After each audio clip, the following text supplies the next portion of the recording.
E aí, queria ouvir primeiro de vocês. O que vocês sentem, assim, quando vocês pensam em investimento? Ou se já quiseram investir, mas alguma coisa trava vocês? Conta um pouco o que são sentimentos, assim. Então, investimento, para mim, vem muito com a associação de que é algo, às vezes, arriscado, né, e difícil de fazer.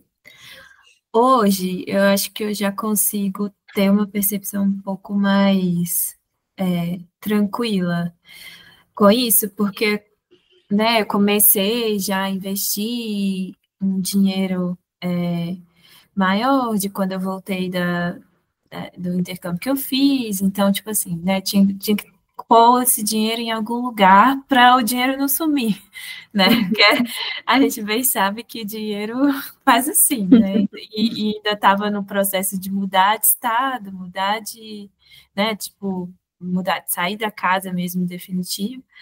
Então, mas para mim vem muito essa questão de, tipo assim, é algo difícil de fazer, é algo que é mais arriscado, né? Com medo de fazer errado e perder aquele dinheiro ali que eu tenho. Hoje, os investimentos que eu tenho, eles são em fundo imobiliário. Mas eu não administro 100%, porque é uma renda que é dividida com o meu namorado. Então, assim, tem a conta na operadora, eu sei, eu consulto lá e a gente meio que conversa, ele me fala quando ele vende, quando ele compra os fundos, mas é uma coisa assim que, tipo assim, eu deixo lá, né? Acontece. Mas o que eu já fiz, assim, o que eu me sentia mais confortável era em renda fixa, né, em CDB. E eu também tenho uma parte essas caixinhas que tem no Nubank, né, acabam rendendo o CDI, que é aquela que você pode tirar, né, um pouco, você pode resgatar e deixa só umas taxinhas pequenininhas lá. Então, é isso. Em relação a me sentir confiante para investir sozinha, não me sinto 100% nesses que são mais voláteis, né? Os que são um pouco mais fixos, para mim, é mais simples. Chique, Lari. Então tá bom, já deu uns passinhos aí, né? E Marina e Jojo, tudo bem? Nós acabamos de começar. Só estou pedindo para as meninas contarem um pouquinho aqui como que elas sentem com o tema dos investimentos, que a gente vai falar um pouco sobre os medos mesmo, né? E depois vamos falar um pouquinho dos investimentos, né? De renda fixa, principalmente. Tô meio aqui estado deitada, assim, com coberta. Mas, tá frio, né? Eu tô com esse dor ligado. Mas eu não sei se você quer que responda, se você tá... Sim, pode contar, Marina, quero saber o que vocês sentem, pensam. Eu acho que muita coisa similar do que foi falado, assim, eu tenho um pouco de receio, assim, de fazer a coisa errada, perder o dinheiro que demorei para juntar, assim. E também eu já te falei, né, Ana, que eu tenho uma questão que eu sempre, por muito tempo, eu fiquei paralisada quando eu tinha mais dinheiro. Agora eu não tenho tanto isso, porque eu ainda estou juntando minha reserva, então meio que não tem tanto. Mas na época que eu tinha mais dinheiro, eu ainda ficava meio paralisada para investir, porque eu ficava pensando, esse dinheiro vai servir para quê? No que eu estou colocando esse dinheiro e quais vão ser as consequências disso? E aí eu ficava paralisada pensando nessas coisas e eu não fazia nada e meu dinheiro perdia valor por causa disso, assim. Hoje, muito que está me travando é porque eu estou juntando ainda, eu tenho um pouco, assim, que eu já tinha antes, eu tenho um fundo que eu tinha comprado há muito tempo atrás, mas é um fundo mais moderado, assim, não sei nem dizer, mas assim, eu já tinha uma época que eu cheguei a dar uma estudada um pouco nas coisas, mas eu nunca coloquei em prática, então eu sou bem perdida ainda na parte de investimentos e onde fazer, assim, é uma parte que preciso aprender melhor ainda. Mas é isso mesmo, né, Marina? Depois que acabar a reserva, aí é a hora de focar mais esforços nisso, né? E outra coisa que você falou, que você tinha o dinheiro, mas você não sabia para qual objetivo que era, então ficava perdida, não ter que decidir, né? E E realmente é o que acontece se a gente vai pensar nos investimentos sem a gente pensar no planejamento financeiro. Porque senão a gente não, né, agora, vocês estão sabendo aí para qual objetivo, para qual prazo. Então, a gente já investe esse dinheiro um pouco mais tranquilo. Claro que podemos mudar de ideia, podemos querer mudar de objetivo, enfim, mas acaba tendo uma segurança bem maior para investir e faz mais sentido a gente pensar em investimento depois que a gente pensou no planejamento, né? E até foi o caso da Jojo, que a Jojo fez o investindo e depois falei que ela estava me planejando, porque ela acabou o investimento com várias dúvidas que eu não tinha nem como responder sem o planejando, né? Não, falar, antes também, nessa época que eu tinha mais dinheiro, que era quando eu empreendia e tal, eu também era justamente a época em que eu não conseguia planejar esse dinheiro, porque tudo que eu pesquisava assim, como organizar as finanças, assim, pegue o seu salário do mês, pegue X%. Eu falei, gente, não existe salário do mês.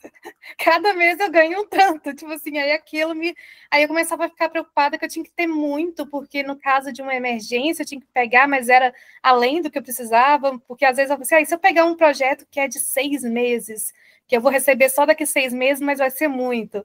E aí eu não. Eu não tinha essa organização que hoje eu tenho, tipo assim, essas são as metas, isso realmente não tinha na época.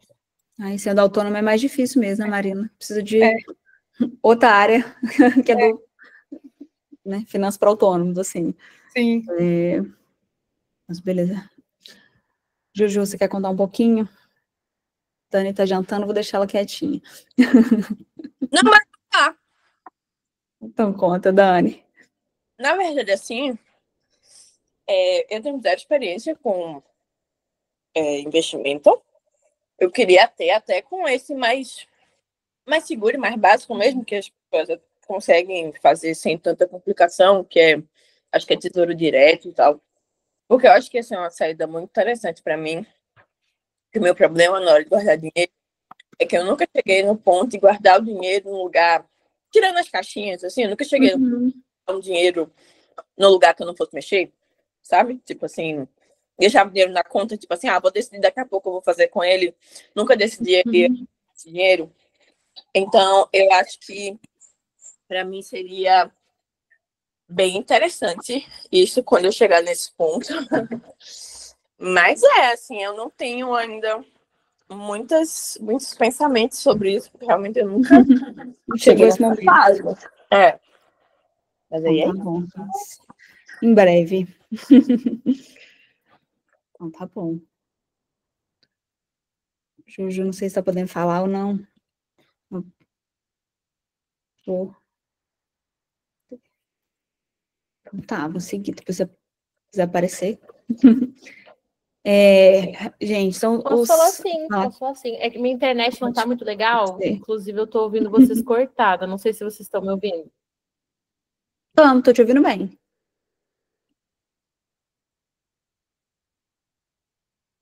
Vou dar um delay, né? Nossa. Mas agora você ficou muda. Você caiu? Não tá aqui ainda. Internet tá tudo bem. Problema não, Jojo, vamos... Se você quiser digitar um pouquinho aí, mas vamos forçar a amizade da internet, não. Tô aqui, gente. Vocês estão me ouvindo? Tamo. Vai. Ixi. E a gente falar que dá ruim. Então tá. O Juju, se você quiser, então só descrever um pouquinho pra gente, ou depois, se melhorar a internet, você fala. Gente, não tá indo nem De vez em quando a gente ouve. Não sei se você tá falando o tempo inteiro, mas...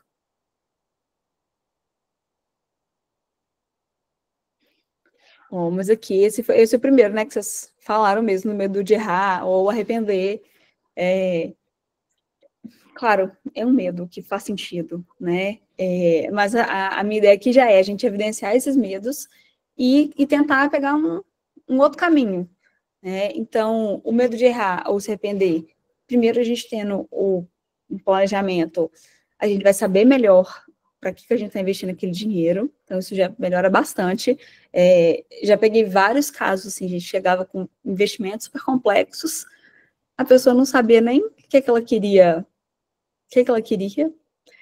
aí falava que queria alguma coisa para daí 2 anos, mas tinha um dinheirão travado para daqui a 4 anos. Então, assim, só da gente já saber o que a gente quer, já melhora bastante o medo de errar ou arrepender.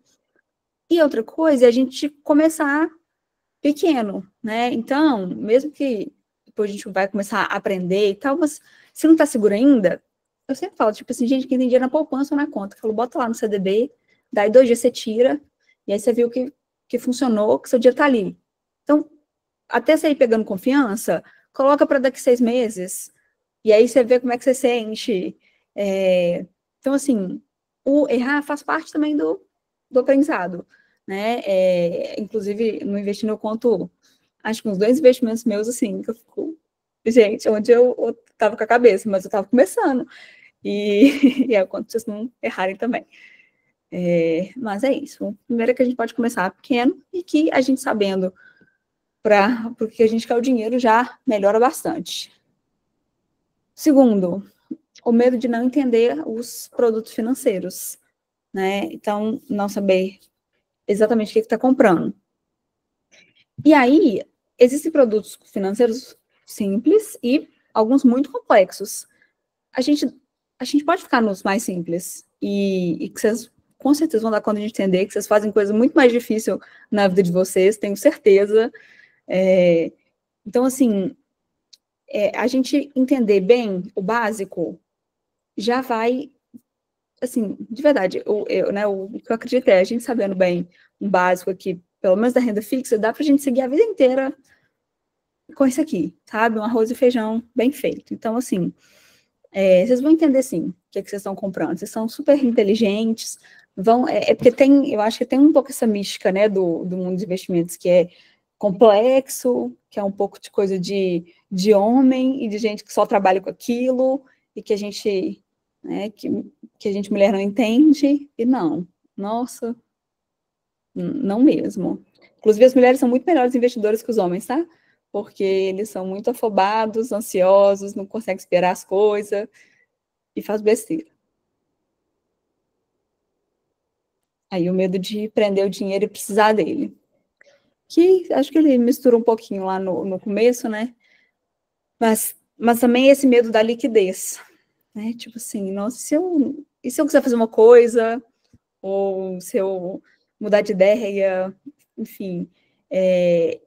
E aí, quando a gente tem nossa reserva bem feita, bem pensada, os objetivos de curto prazo, a gente já está pensando neles, aí você pensa, se acontecer alguma coisa, você tem sua reserva, né? E sempre assim também, se eu estou pensando em objetivos para médio, longo prazo, eu não trago 100% do dinheiro para o prazo. Eu vou deixar um pedacinho, até na aposentadoria eu deixo um pedacinho com a liquidez diária, sabe? Que é para se alguma oportunidade surgir, ou se tiver algum imprevisto a mais, para a gente poder ter uma margem, né? Mesmo que a gente está pensando num objetivo de longo prazo, a gente também pode ser que a gente mude um pouco de ideia e precise desse respiro. Então, assim, e no pior dos casos, se você realmente precisar, você vai conseguir tirar, porque você consegue revender o título ali que você tem, vai perder um pouquinho da sua rentabilidade, mas você consegue, né? Não é o ideal, mas assim, no pior dos casos, a gente consegue. 4. Medo de repetir erros da família.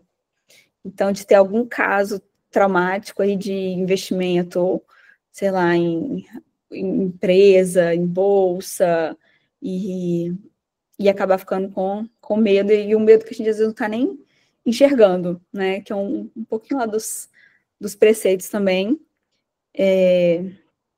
E aí não é no investir, né?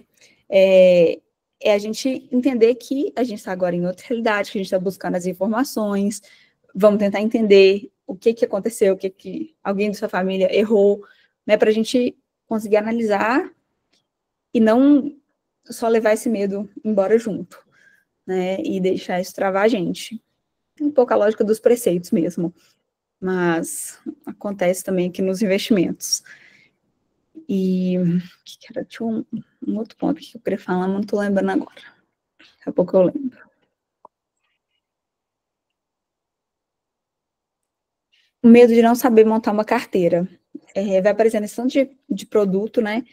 E aí eu vejo que as meninas ficam um pouco perdidas de saber em que momento que entra cada tipo de investimento, como que eu vou conseguir juntar tudo.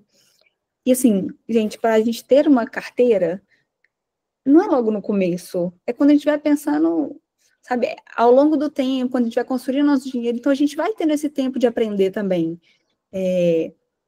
Então, assim, a gente pode começar sabendo 3 produtos, 2 estratégias, e aos poucos a gente vai elaborando. Tipo assim, a gente não precisa saber fazer um prato do chefe de cozinha. A gente pode saber fazer um arroz, feijão e ovo. E depois a gente vai aprendendo, sabe? E a gente vai continuar estando alimentada, assim, no sentido, tipo assim, nosso dinheiro tá cuidado, não tá, tipo assim, né, não tá abandonado, não sentir a culpa de eu devia estar fazendo outra coisa, porque é uma coisa que a gente vai aprendendo ao longo da vida mesmo.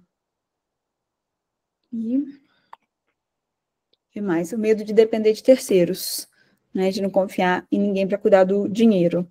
E esse é um método bem bom, na verdade, né? Porque hoje em dia a gente tem muito conflito de interesse com banco, com agente de investimento, né? Que, assim, eles acabam querendo interferir um pouco, né? Te sugerir onde investir, de forma que eles também estão ganhando alguma coisa. No caso dos agentes autônomos, não sei se vocês já ouviram falar desse modelo, assim, que é o mais comum hoje em dia. Que é tipo assim, você faz sua conta na corretora, aparece alguém e fala assim, nossa, vem cá, Dani, deixa eu te ajudar a pensar seus investimentos. Aí vai lá, fala um tanto de coisa, você não vai entender muito bem tudo, no fim você fala, tá, legal, parece bom. E aí, nisso, a pessoa, beleza, ela pode ser isenta, ótima ali, mas vai dar a ética dela. Porque pelo sistema ali, ela pode te fazer investir em alguma coisa que ela ganha uma taxa boa, e talvez não seja o melhor para você, entendeu? Então tem esse conflito ali de que ela ganha dependendo do que ela te recomenda. Banco, nem se fala, né? Tem só lá as metas os gerentes bater e vai querer te empurrar coisas que não faz sentido nenhum. Então, assim, realmente, eu acho que algum nível de conhecimento sobre isso é muito importante a gente ter para poder, se em algum momento você for delegar, você está entendendo o que aquela pessoa está fazendo. Né? E aí, assim, do meu lado, eu nunca quis ter nenhum conflito de interesse, sempre me incomodou muito essa ideia. Então, assim, eu sempre recomendo o que é o melhor, porque a pessoa sabe o quanto que ela está me pagando, e é aquilo que ela está pagando, e pronto. E eu gosto de que tenha passado pelo investindo seus dinheiros antes, porque a pessoa, mesmo que eu esteja fazendo, a pessoa sabe o que eu estou fazendo. Né, eu quero que seja assim mesmo, que possa me questionar, que possa ter dúvida, que não seja totalmente inacessível, incompreensível o que eu estou fazendo. Então, é isso, dá para a gente entender e dá também para a gente querer não delegar. Se for uma coisa que fala, nossa, tô gostando, quero cuidar do meu dinheiro assim mesmo, tá ótimo. Também você dá conta de aprender e não só delegar. Então, resuminho aqui dos medos. Mas eu acho que o próximo slide é mais legal. Peraí. Que assim, fui resumindo das monitorias passadas, assim, de investimento, né? Então, resume, é o medo de errar e se arrepender, que é uma insegurança de tomar a decisão errada e depois de culpada, não saber se está fazendo certo. Então, a gente consegue resolver isso estudando, procurando ajuda, né? Não precisamos sair fazendo sem saber muito o que a gente está fazendo. Medo de não entender produtos financeiros. Às vezes é muito mais esse bloqueio mesmo, de achar que não é pra gente, do que realmente vocês não vão entender. Vocês vão entender. O medo de perder liquidez, de presa. Né? Aquela sensação, se alguma coisa acontecer, eu quero estar com meu dinheiro aqui na minha mão. Então, a gente vai pensar primeiro sua reserva, pensar nas estratégias que tem algum dinheiro com liquidez, sim, se você quiser mudar de ideia. Os medos e traumas aí, né? Também a gente já leva para terapia. Se alguém conseguir já pensar o que é, da onde vem, que é bem importante. E não é que assim também, né? Meu pai perdeu tudo na bolsa. Eu vou falar assim, não, então você tem que investir na bolsa, vamos lá, enfrentar os medos. Não, né? É só, tipo, vamos entender de onde é que vem, mas também, né, você não vai precisar ir onde você não se sente confortável.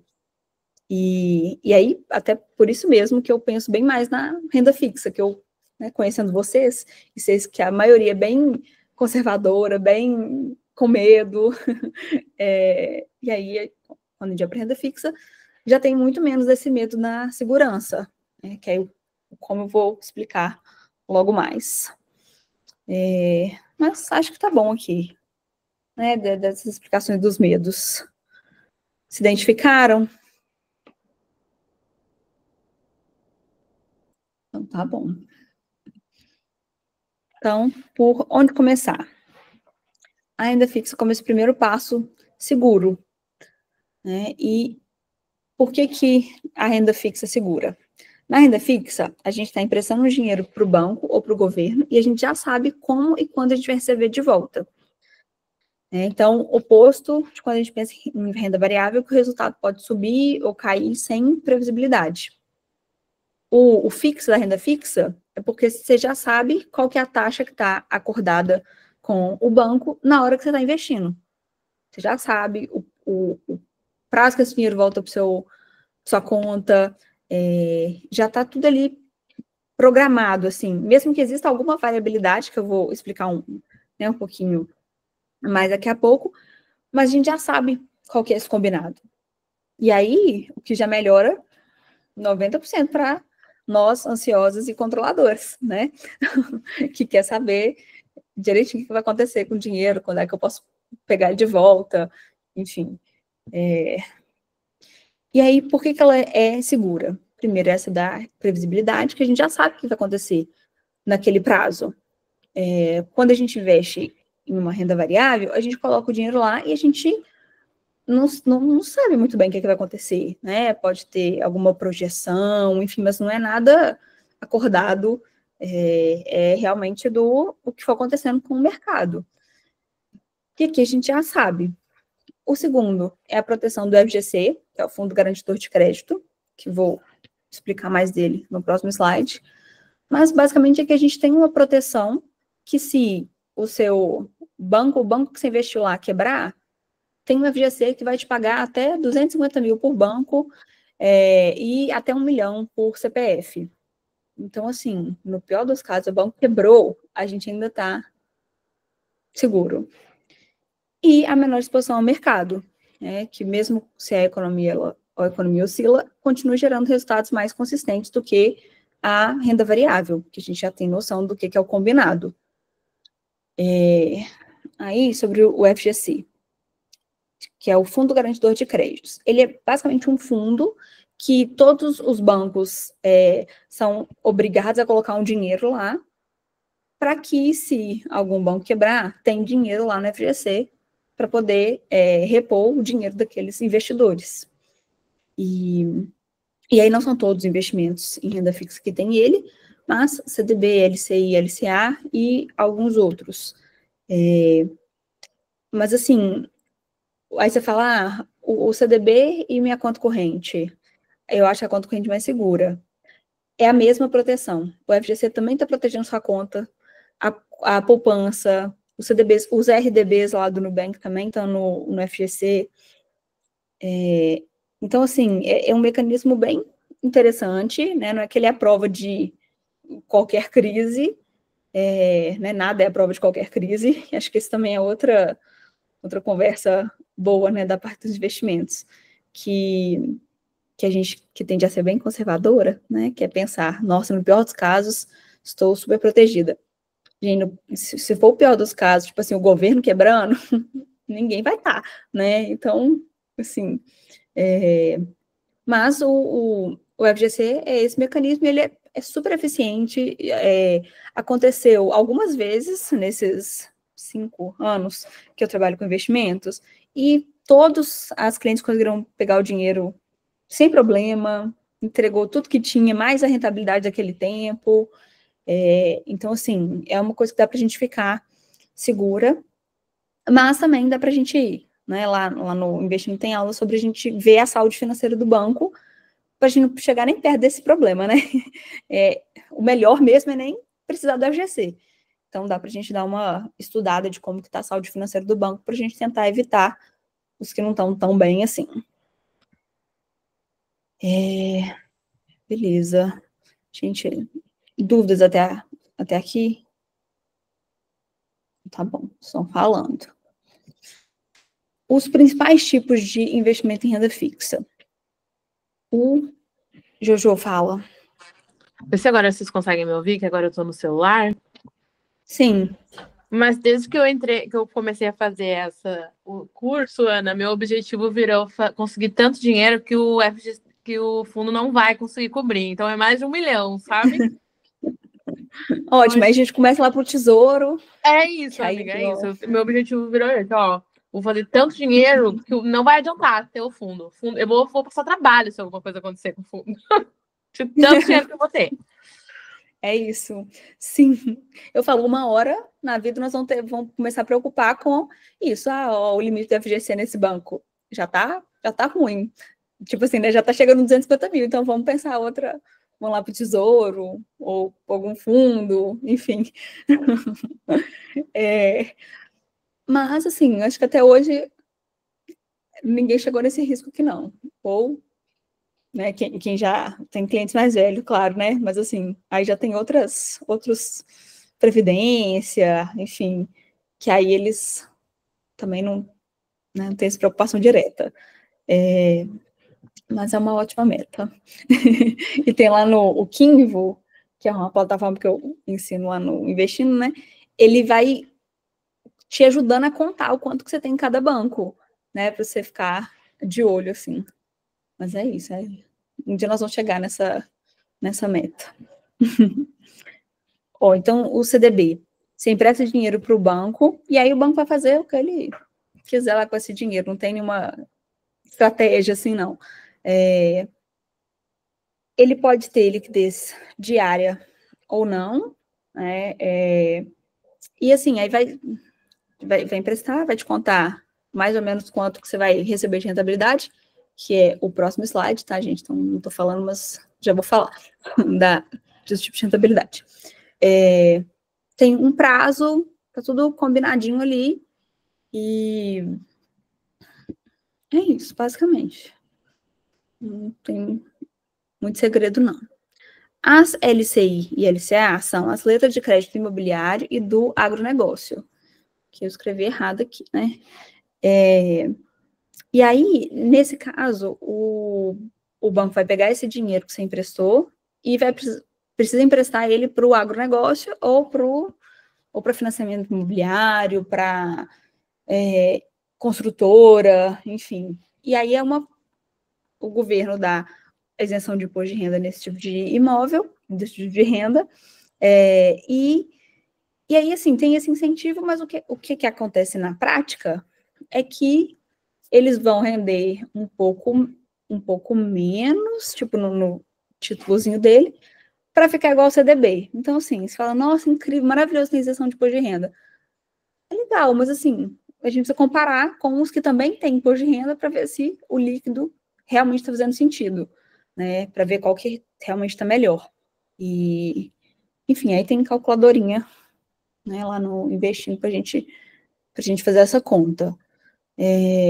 O Tesouro Direto, que, né, tá como um tipo, mas tá meio errado, porque não é bem um tipo, né? O Tesouro Direto é uma plataforma que permite que a gente empreste dinheiro para o governo. E aí tem vários tipos de título lá dentro, é tudo renda fixa, e é super legal, porque, assim, a gente precisar de dinheiro para o governo é o melhor credor do país, né? Ele é o que tem mais segurança, porque se acontecer alguma coisa, ele emite mais dinheiro, ele que manda nas taxas de juros, e, enfim, é o mais seguro. E é bem legal, porque são títulos com valores bem baixos, né? Então dá para você começar a investir para aposentadoria com R$40, é bem acessível e, assim, bem legal. Eles evoluíram muito nos últimos anos nessas comunicações, em produtos para a população mesmo. Antes você só conseguia comprar dentro de um banco, enfim, antes era bem mais difícil de acessar o Tesouro Direto. E a poupança, que eu coloquei aqui só para a gente falar dela, né? Que acho que ninguém mais tem dinheiro na poupança, mas a poupança é quando a gente coloca dinheiro lá, ele pega esse dinheiro e usa para financiamento imobiliário, basicamente. E aí, por que a gente fala que a poupança é ruim? Porque se a taxa Selic, né, que é a nossa taxa básica de juros, tiver acima de 8,5% ao ano, como ela está agora, em, sei lá, 14, 13, alguma coisa, já nem estou lembrando, ela vai render 0,5% ao mês mais a taxa referencial, que é uma outra taxa, que eles fazem uma média lá, não lembro nem do que também não. Mas, assim, ela deve dar 1% ao ano, mais ou menos, os últimos meses que eu conferi ela. Então, assim, uma média de 6%, 7% ao ano. Sendo que o 100% do CDI, que é igual, né, o 100% do CDI é quase igual a Selic, 0,1% a menos. Está rendendo lá 13% ao ano. Então, com a mesma segurança, para que eu vou deixar esse aqui no de 7, se eu posso estar no de 13? Né? Não faz muito sentido. E se ela tiver menos de 8,5% ao ano, se eu não me engano, a poupança rende 6% ao ano. É que tem tanto tempo que não acontece, né? Que aí... Mas é isso, aí por isso quase não faz sentido a poupança. Dúvidas? Tá. Tipo de rentabilidade. Então, como é que é esse combinado aí de pagamento da renda fixa? A gente tem 3 tipos. O pós-fixado é o que vai acompanhar o CDI. O CDI é uma taxa de juros que os bancos cobram entre si. Tipo assim, Itaú estava com um negativo lá no caixa dele, tem que fechar o caixa sempre com 0 no final do dia. Aí ele vai lá e pega emprestado do Banco do Brasil e fala assim, amanhã eu te pago. Mas aí tem uns jurinhos desse um dia ali. E essa taxa que os bancos emprestam entre si é o que a gente chama de taxa do CDI, que aí ela é referência para o mercado da renda fixa. E ela é muito perto da taxa Selic, que é a taxa de juros definida pelo Banco Central. E aí, né, aí vem todo um outro caminho aí, de explicação, que aí não vai dar para eu entrar agora. Mas, basicamente, esse pós-fixado, ele acompanha o CDI. Então, você sabe que ele está acompanhando o mercado. A gente só vai saber, de fato, quanto que ele rendeu no final, mas a gente tem essa referência do 100% CDI, 110%, 120% CDI. A gente sabe que a gente está acompanhando o mercado. Então, se a Selic subiu, seu investimento vai render mais também. Se desceu, vai render um pouco menos. É um investimento mais conservador que a gente tem, que a gente só está indo no fluxo ali do mercado. O pré-fixado é o que a gente já sabe de cara quanto que ele vai render. Então, um CDB de 12% ao ano, com vencimento em 2 anos. A gente já sabe exatamente quanto que ele vai render. E aí, assim, cada um tem seus prós e contras, né? Mas, nesse caso, é como se a gente estivesse fazendo uma pequena aposta, assim, do tipo, vou prender meu dinheiro aqui nesse 12% por 2 anos, e eu espero que eu ganhe do 100% CDI, porque é a nossa referência, né? A gente vai estar sempre tentando ganhar um pouquinho do 100% CDI. Só na aposentadoria que realmente a nossa meta é a inflação, né? Mas curto, médio prazo, o CDI é um pouco mais referência. E aí, então, se nos próximos 2 anos eu achar que esse CDB 12% ao ano vai ser mais do que um 100% de CDI, eu vou falar assim, não, então tá, eu vou investir aqui. Mas também, né, como eu gosto de pensar, a gente vai investir nos 3. Um pezinho em cada, aí ia depender do objetivo, o quanto em cada estratégia, mas, enfim, uma partezinha você pode investir lá no pré-fixado, que vai ser uma pequena aposta. Do tipo, pode ser ótimo, pode ser que o CDI vai para 8%, sei lá, na próxima reunião lá que eles definem a Selic, e eu fui ganhar 12% ao ano esses 2 anos, então assim, sucesso, arrasei. Mas pode ser que passe desses 13%, 14% ao ano e o 12% já ficou menos legal, né? Mas, assim, você nunca vai perder dinheiro, tipo, você vai receber exatamente esse combinado ali. Fala, Jojo. Mas, Ana, no pré-fixado, a gente pode se basear no que aconteceu nos últimos anos para ter uma noção se faz sentido ou não esse pré-fixado, né? Sim. Eu gosto também de olhar um pouco para o futuro também, Jojo. Assim, claro, é mais difícil a gente olhar para o futuro, né?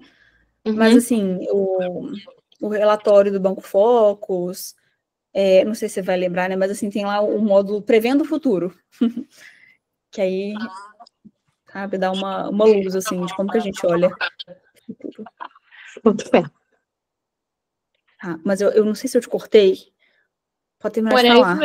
Era isso mesmo que eu tava pensando. Que, tipo assim, por exemplo, hoje a gente tá com essa Selic de 14%. Não é comum.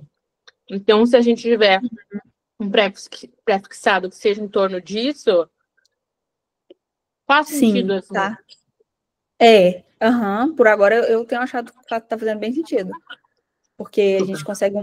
as taxas dos pré-fixados, elas caminham muito perto do quanto está o CDI, né? Não é exatamente, geralmente um pouco para mais.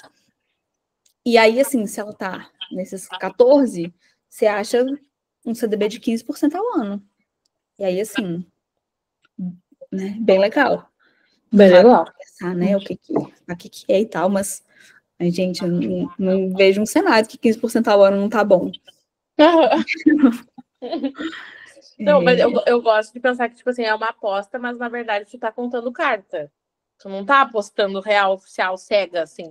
Não. E é isso. O pior que pode acontecer é você ganhar um pouco menos de 100% CDI. Né? E outra coisa que eu falo muito pra gente, né, mitigar esse risco do pré-fixado é não colocar prazos muito longos. Que é um dos casos que eu conto lá no Investindo, que acho que foi meu, sei lá, segundo, terceiro investimento, que eu fiz em 2016, 2017, e eu peguei um pré-fixado com prazo de 8, 9 anos. E aí, assim, a taxa Selic já foi a 2, a 14, entendeu? Nesse tempo. E o meu era 10,75. Enfim, só no final que eu vou saber se foi bom ou não. Mas não acho que é uma escolha muito inteligente. Hoje não faria a mesma coisa. Porque eu tô apostando com a taxa Selic durante 8 anos. Eu não sei nada, não. A gente não tem... É muito difícil essas previsões de longo prazo, né, da taxa, enfim. Então, um dos jeitos é a gente diminuir o prazo. Aí eu coloco assim, 1, 2 anos, 3, se estiver assim, incrível, mas não costumo chegar nos 3 anos, não. É o princípio da ciência de dados lá, que quanto mais longe, mais errada vai ser sua previsão, assim. Exatamente, Marina, como eu penso aqui também. E aí, o IPCA+, que ele protege da inflação e ainda dá para a gente um ganho fixo. Então, exemplo aqui de um Tesouro IPCA mais 5% ao ano. E aí, a gente vai saber que vai render exatamente o que deu o IPCA naquele período, mais 5% ao ano. Então, né, por exemplo, nosso plano lá de aposentadoria, a nossa meta é IPCA mais 4.000% ao ano. Então, se você vê lá um Tesouro IPCA mais 5% ao ano, pode ir indo feliz, que vai dar certo. Nossa meta. Não que a gente precise investir só em IPCA para aposentadoria. É bom também diversificar um pouquinho, porque a gente pode ganhar um pouco a mais nesses outros, né? Em caso de a inflação estiver muito baixa, e aí tem oportunidades, assim. Mas esses são os tipos que a gente vê de rentabilidade. São esses os combinados que a gente consegue fazer com o banco.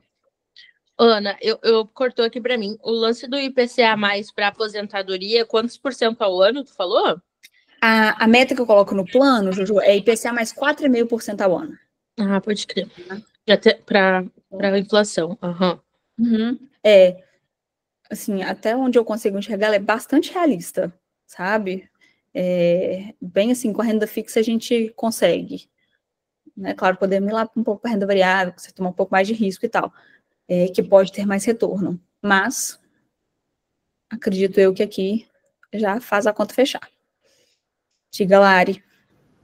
E a ideia, então, Ana, é encontrar um título de IPCA+, com essa variação em qualquer banco, por exemplo, para poder...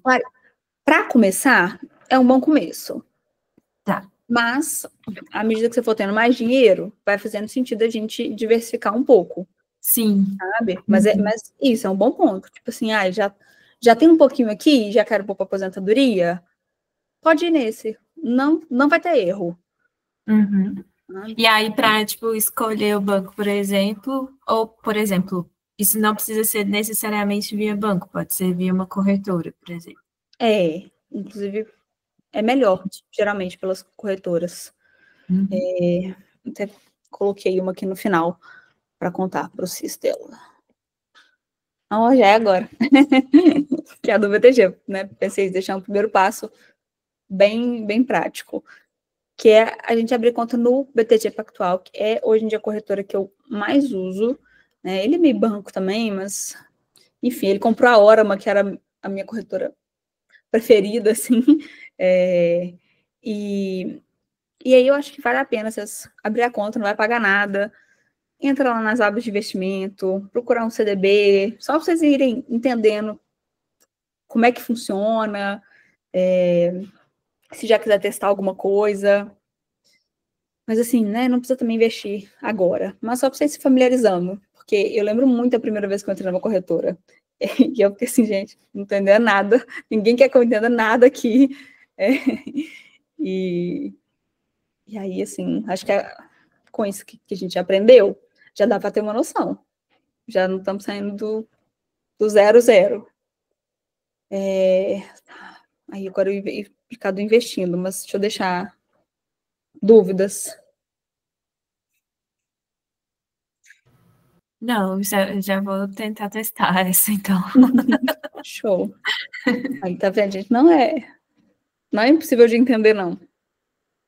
Com isso aqui já dá pra gente fazer bastante coisa. Ô, Ana, eu, pra ser sincera, eu fiquei meio perdida naquele negócio do 12% ao ano. Deixa eu tentar lembrar qual é a minha dúvida. Quando vale, quando não vale a pena. Eu não entendi muito bem, não. O Dani, assim, realmente tem bem mais camadas, né? Aqui é o que consigo explicar na aula introdutória. Mas, assim, lá no Investindo, deixa eu...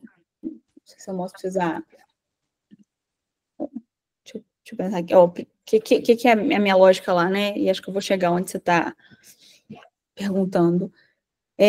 Primeiro, os conceitos do mercado, que é um pouco do que a gente falou hoje, mas vão ter mais conceitos, né? Então, inflação, CDI, Selic, indicadores IPCA, realmente como funciona esse mercado de renda fixa, todos os produtos, tchau, Lari, até mais.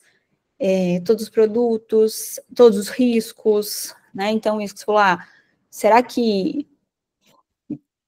Né, não entendi muito bem essa coisa do prazo, porque a gente tem mesmo os prós e contras de cada tipo de rentabilidade ali. Então, quando a gente vai escolhendo para objetivos um pouco maiores, ou de médio e longo prazo, entram mais conceitos, assim, sabe? Então, os tipos de investimento, como eu escolher o que faz sentido para você, então, CDB, todos esses aí, mas um pouco mais de profundidade. Ai, meu Deus. A renda fixa com e sem garantia, então, geralmente as pessoas chegam com alguns aqui sem garantia, tipo umas debêntures, e nem sabiam. Como comparar os produtos, saber quando usar cada um. Rentabilidade e análise. Então, tem uma parte de... eu acho que esse aqui tá melhor, vou mostrar aqui para vocês dos módulos, né? Mas, basicamente, temos uma introduçãozinha, conceitos essenciais da renda fixa, rentabilidade. Então, tem mais aulas aqui de vantagens e riscos, dos pós-fixados, pré-fixados, como que é pensada essa taxa de juros, tributação,